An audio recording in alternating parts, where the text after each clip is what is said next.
What do you think of, you probably know about this incident where the CIA went in and they were researching where Noah's Ark.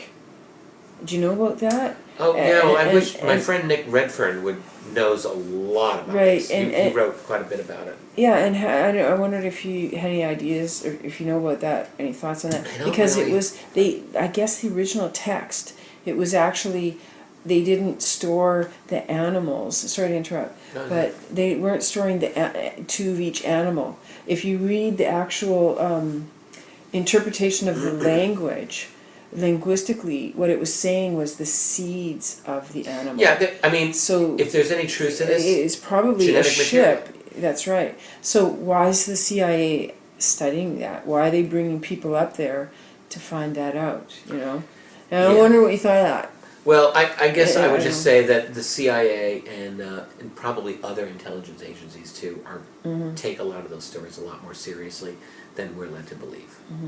And the idea of the seed, I think, is key, because if there's any truth to the Noah's Ark story, which is itself based on earlier Sumerian stories anyway, then it would have to be, you're talking about advanced people who have the ability to manipulate genetics and store genetic material.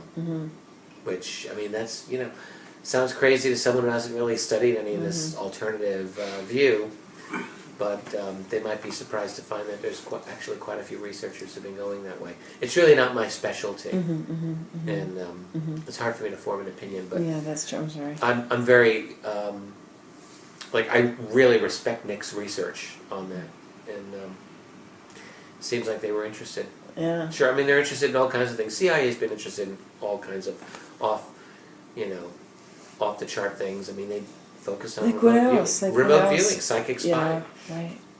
which was a huge thing of theirs. And then, of course, let's not forget their whole attempt to harness the human mind and soul through MK Ultra and mind control through the 1940s and 50s and 60s and beyond. They still do. Right. MK12. Yeah, they a lot of that work was done here in Canada too. Yeah. Over in Montreal, Yeah. McGill, a lot of horrific. MK Ultra. I meant to say. Yeah. Yeah. Exactly. So, and there's What do you think they're? on the cutting edge. They're out there.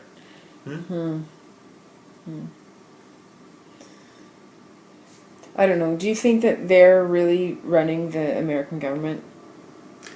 I don't know if More the CIA per se is. I think the CIA has always worked for wealthy money, Rockefeller money. In fact, the foundation of the CIA, you get people like Allen Dulles, at the origins of it. He was a Rockefeller lawyer for years. They work for the rich, always have. This U.S. intelligence community works for the uber wealthy, always have. Federal Always will. Reserve people. Why didn't Yeah, yeah, absolutely. Rockefellers. So, so to say they run the country, they're like the covert managers, and they work for their bosses, who are the people with the bucks. And what do you think with the alien? What do you think the alien agenda is? Like, what do you think they're doing? Do you think they're breeding us, or do you think they're genetically altering the violence out of the human race through genetic change? Like the way that we took wolves and made them into dog pets, right?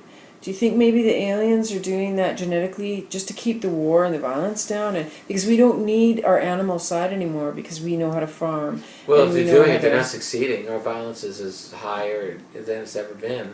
Yeah. I mean, we're great at bombing people and killing them and causing misery and starvation, so I don't Yeah. know.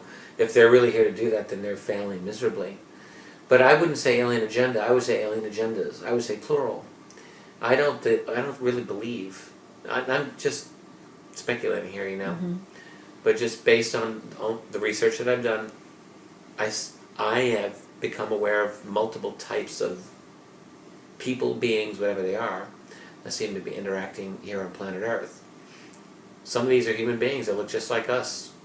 They don't act like us. They're very different. You get stories about greys. They're definitely out there. You get many stories now about reptoid type creatures. Are they all on the same team? I don't know.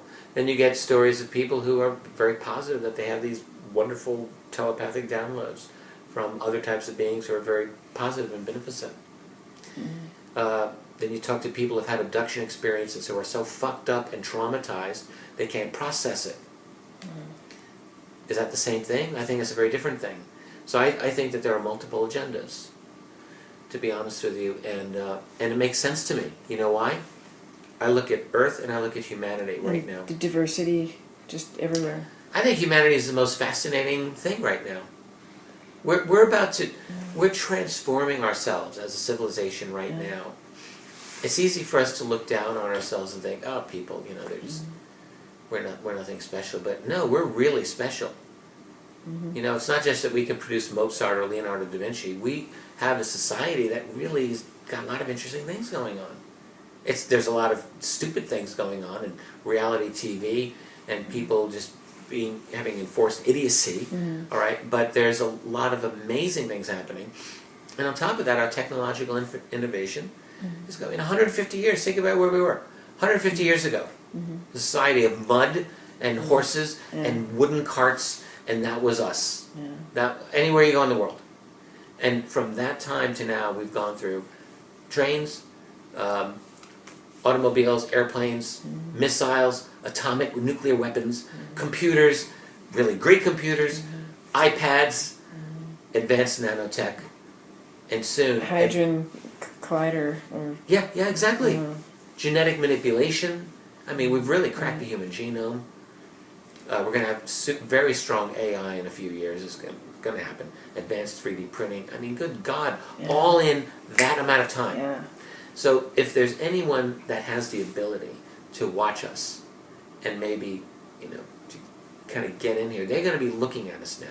And they may be thinking, not that we're going to be able to take them in a street fight in a few years, but we might be a real annoyance. We're going to have quantum computing, if we don't already have it covertly. In other words, our capabilities are going exponentially times exponentially greater. This is not like what it was in the time of, you know, Abraham Lincoln. This is a totally different situation. So they've got to be looking at us thinking, some of them might logically think, humanity might be annoying, let's get control of it, if they haven't already. So we'll control the World Bank, we'll control the U.S. presidency, we'll control, you know, the UN, whatever institutions. I'm not saying this is the case, but if I were one of them looking at humanity, hell, I would. Gen 21. Yeah. Things like this. Right. Well, maybe yes. Controlling population, keeping them kind of penned in, keeping them controlled. Yeah. That might be part of it. But yes, so I mean, I think there's probably different agendas. Just like, you know, if humans were to descend on some remote aboriginal society that had never encountered, it had never, you know, encountered the rest of the world, probably there'd be different motivations too. You'd have people who would be very scientific and would not want to touch and just observe, and then there'd be those who'd say, you know, let's save their souls and evangelize them. And then there might be others who say, let's check their health care and just make sure that they're healthy and we'll try not to get in the way too much. I mean, there might be all of these different motivations. And again, I think it's possible that we're dealing with, and the reason I think this is because when you look at the reports, you look at all the different things that people report, and these are all in their own way credible people, and they're saying different things. So why don't we just take them at their word and go on the assumption that they're dealing with different entities?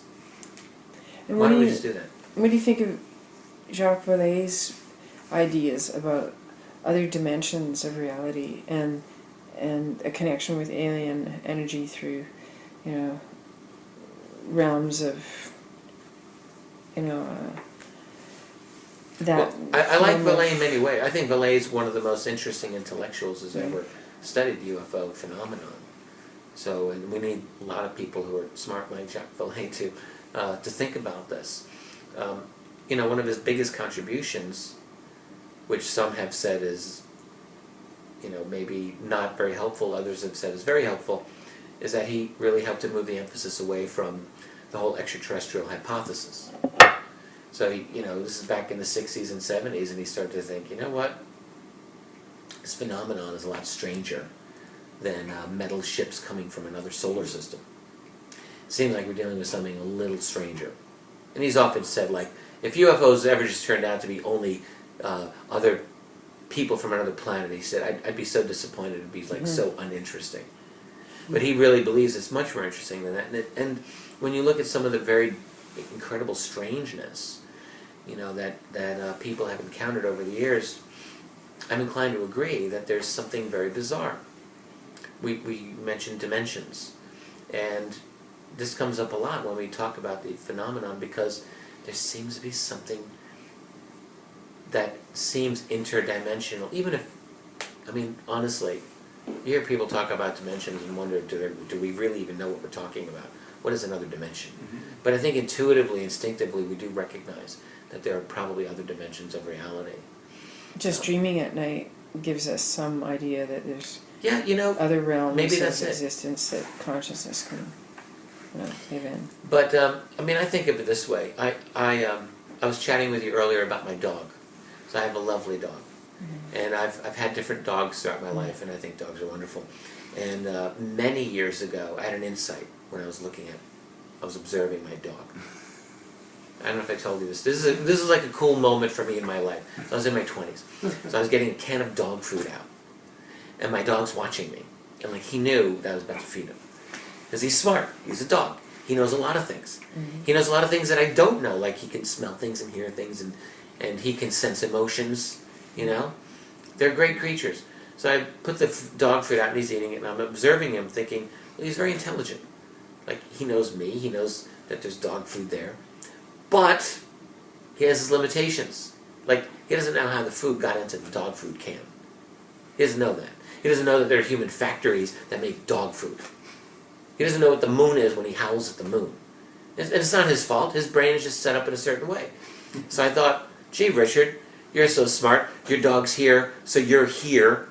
What's there? What's there? What's there? We forget. We think that, oh yes, we're at the top. No, really we're not. Our brains also work in a certain way. And if there are entities that can operate at a higher level, then clearly they're going to be looking at us thinking, well, yes, those humans can't. They can't possibly understand. Just the way we would look at other animals. And I think it's really silly if we don't acknowledge that's probably likely. Yeah, I have the same. So let's talk about other dimensions. There probably are. In fact, if you look at something like even string theory, which is kind of cool. With Dr. Michio Kaku. Kaku and Brian Greene and some of these other people. And the string theorists will say that the math only works if you have a universe of, I think, 11 dimensions. 11 dimensions, yeah. Although, from what I think I heard recently, that number's been... Even more now. Yeah. But either way, so they're talking about multiple dimensions too. Which 50 years ago, scientists didn't have any conception about how to think about it. Now we talk about that, we talk about multiverses, we talk about all of these things. So so that's part of our new mental universe, right? And so I think dimensions are probably really an important part of this. I think that we're bumping into a phenomenon, ultimately, that is at the edge, it's at the very edges of our understanding, of our comfort zone. Right. And so we struggle. We struggle to figure this out because this is like complicated shit. And we're only so smart. And then there's something beyond, over the fence, that we don't always get easily.